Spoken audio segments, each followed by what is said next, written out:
கன்னி. கன்னி ராசி கன்னி லக்னம். கன்னி ராசி கன்னி லக்னம் அப்படின்னாலே காலச்சக்கரத்துக்கு 6வது ராசி. 6ஆம் இடம்னாலே போராட்டம். வெற்றியும் அங்கதான் இருக்கு, உழைப்பும் அங்கதான் இருக்கு, கஷ்டமும் அங்கதான் இருக்கு, போராட்டமும் அங்கதான் இருக்கு. இந்த கன்னி ராசி கன்னி லக்னத்துல பிறந்தவங்களுக்கு புதன் நல்லா இருக்காரு. புதன் ஆட்சி உச்சம். ஆனா ஒரு கிரகம் அளவுக்கு அதிகமான வெளிச்சத்தை கொடுக்கும் போது அதுக்கு கீழே இருட்டாதான் வாழ்வாங்க.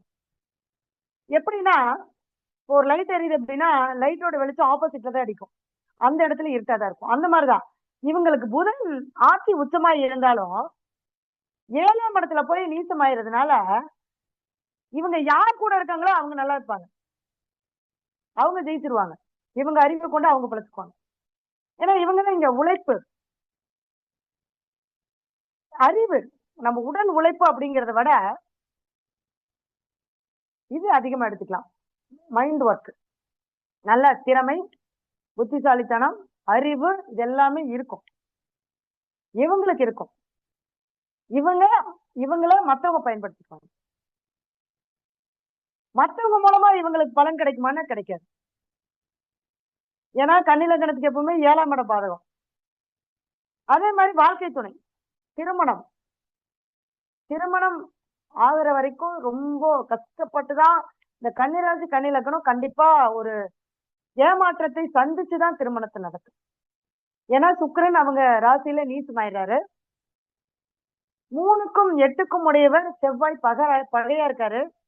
அப்படிங்கிறப்ப கண்டிப்பா திருமணம் ஒரு பேச்சுவார்த்தை நடந்தாலும் நின்று போயிடும், அல்லது திருமணம் கல்யாணம் ஆகி தாலி கட்டி ஒரு டிவோர்ஸ் ஆகிறது, இல்ல தாலி கட்டி பிரிஞ்சு போகிறது. ஏன்னா அந்த திசை வரும்போது அந்த பாதிப்பு கண்டிப்பா கொடுத்தேதான் தீரும். ஒரு 20 வருஷம் நல்ல கணவன் மனைவி தம்பதிகளா வாழ்ந்துருப்பாங்க. 21வது வருஷம் அவங்க 2 பேத்துக்குள்ள பிரச்சனை வந்துடும். 22, 23 பிரிஞ்சிருவாங்க. ஏன் 20 வருஷம் நல்லா தானே வாழ்ந்தாங்க. அந்த தசாபுத்தி வரும்போதுதான் அந்த கர்மாவானது வேலை செய்யும். அப்ப சுக்கிரன் நீசமாகிறார்.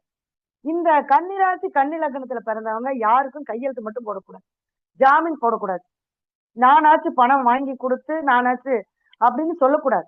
ஏன்னா இங்க ரெண்டாம் அதிபதி இங்க நீசமாகறாரு, 7ஆம் இடத்துல உச்சமாகிறாரு.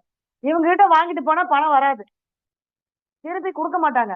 நீங்க கன்னிராசி கன்னி லக்னத்துல பிறந்தவங்க யாருக்காவது காசு கொடுத்தீங்கன்னா திரும்பி வராது.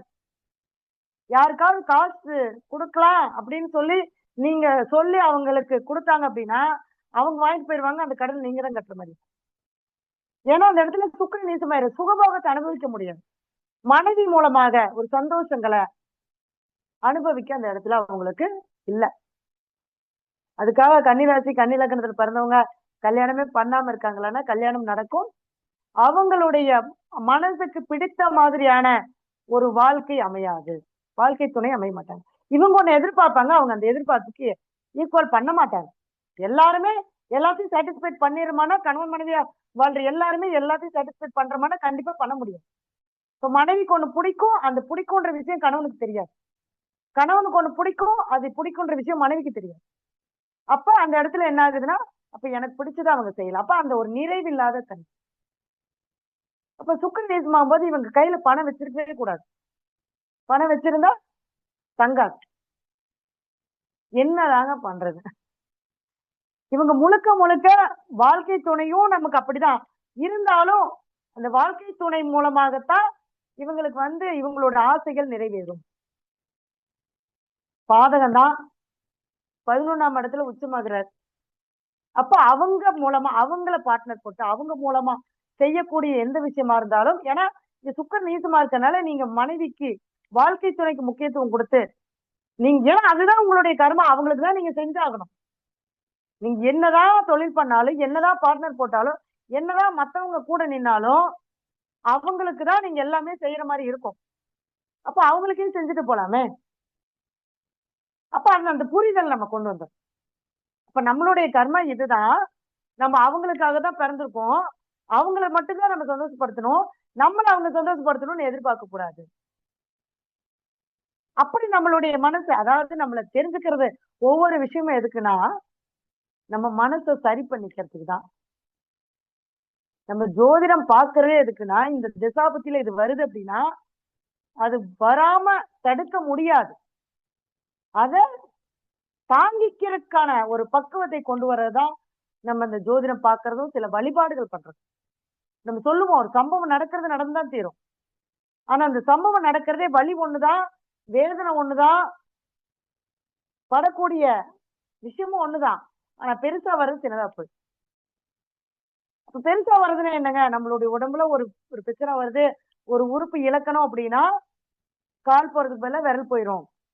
அந்த மாதிரி ஒரு சின்ன சின்ன விஷயங்கள் அந்த கர்மாவானது அத நம்ம வழிபாடுகள் மூலமா அது சரி பண்ணிக்க முடியுமானா கண்டிப்பா சரி பண்ணிக்கலாம். நிறைய விஷயங்கள் நம்ம பண்ணிட்டு இருக்காங்க, பண்ணிட்டு இருக்கோம். அப்ப அந்த இடத்துல சுக்கிரன் நீசமாயிறாரு, செவ்வாய் அந்த இடத்துல பகையாயிறாரு. அப்ப 8ஆம் இடம் ஆயுள் ஸ்தானம். இவங்களுக்கு எப்பவுமே மனசுக்குள்ள ஒரு உயிரை பத்தின பயம் இருந்துச்சு. ஒரு தைரியமா இருக்க மாட்டாங்க. ஆள் பாக்குறதுக்கு திடகாத்திரமா இருப்பாங்க. ஆனா மனசுக்குள்ள ஒரு பயம் இருக்கும். ஐயோ நம்ம செய்யறோம், இது சரியா இருக்குமா? ஏன்னா 3ஆம் இடங்கிறது முயற்சி, செயல். இவங்க இந்த கன்னி லக்னம் கன்னி ராசியில பிறந்தவங்க எப்பவுமே மனசுல ஒரு பயத்தை வச்சுக்கிட்டே தான் இருப்பாங்க. ஒண்ணு நமக்கு ஏதாவது ஆயிருமா, இல்ல நம்ம செய்யக்கூடிய செயல் நல்லா இருக்குமா? இவங்களுக்கு அந்த 8ஆம் இடம் சொல்லக்கூடிய அந்த மாங்கல்யம் சம்பந்தப்பட்ட விஷயங்கள் பாதிப்பு கொடுத்துருக்கு. இவங்க என்ன பண்ணணும்னா திருமணம் பண்ணோன்னு ஏதாவது ஒரு, ஏன்னா இவங்க கன்னிராசிலேயே சுக்கிரன் நீசமாகிறதுனால புதனுடைய ஸ்தலத்துல பெருமாளுடைய ஆலயத்துல இவங்க கற்ற முதல் மாங்கல்யத்தை செலுத்திட்டு 2வது மாங்கல்யம் அணிஞ்சாங்கன்னா மட்டும்தான் இவங்களுடைய வாழ்க்கை சிறப்பா இருக்கும். ஏன்னா 7ஆம் இட குருவும் பாதகமாயிடுறாரு. அதே மாதிரி இந்த கன்னி லக்னம் கன்னி ராசியில பிறந்தவங்களுக்கு ஊரறிய நின்னு தாலி கட்டி கல்யாணம் பண்ணக்கூடாது. கோவில்ல சாமி முன்னாடி வச்சு, ஏன்னா குருனா ஐயர் வச்சு தாலி எடுத்து கொடுத்து கல்யாணம் பண்ணக்கூடாது. சாமி கிட்ட போயிடணும். சாமிகிட்ட போய் மாலை மாத்திட்டு தாலி எடுத்து கட்டிட்டு வந்துடணும். இதெல்லாமே சில சூட்சும ரகசியங்கள் நம்ம முன்னோர்கள் வச்சிருந்தாங்க. சொல்லுவாங்க போய் கோயில்ல போய் ஒரு கல்யாணத்தை பண்ணிட்டு வந்திருப்பா, அப்புறமா மத்தது பாத்துக்கலான்னு. ஆனா இன்னைக்கு நம்ம என்ன பண்றோம்னா, ஏன் எதுக்கு ஏன்னு கேள்வி கேட்டு நம்ம, அதாவது நம்ம நமக்காக 100% வாழ்றோமா அப்படின்னா கிடையவே கிடையாது. சமுதாயத்துக்காக 70% வாழ்றோம், நமக்காக தான் 30% வாழ்றோம்.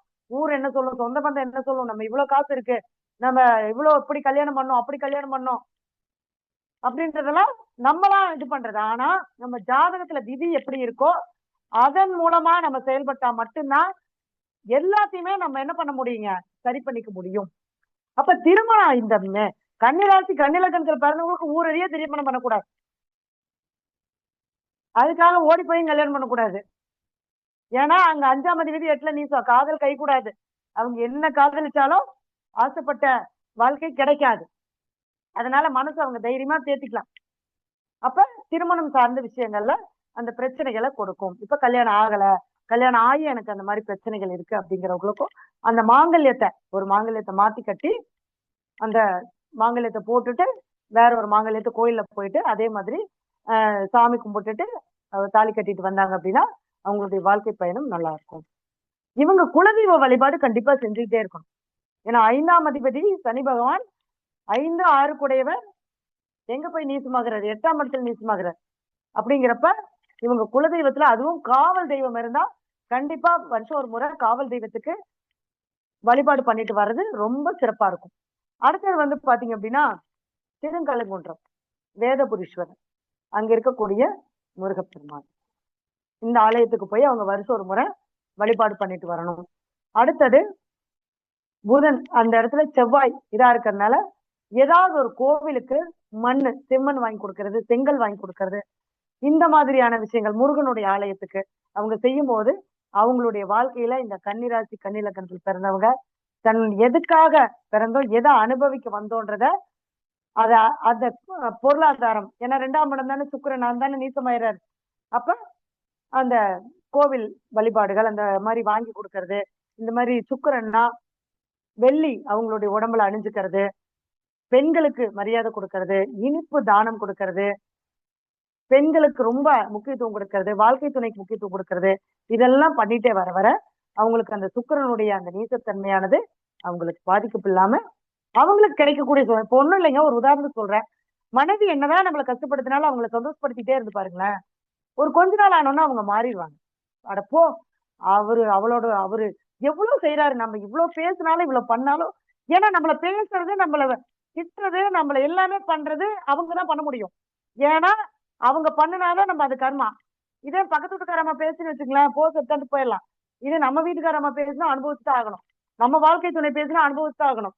அப்ப அவங்க செய்ய அவங்களுக்கு நமக்கு நல்லது செய்ய நம்மளுடைய இந்த கர்மா டேலி ஆயிரும். அப்புறம் அவங்களே அத புரிதல் ஆயிரும். அதுக்கப்புறம் நமக்கு அந்த சந்தோஷமான வாழ்க்கை என்பது நம்மளுக்கு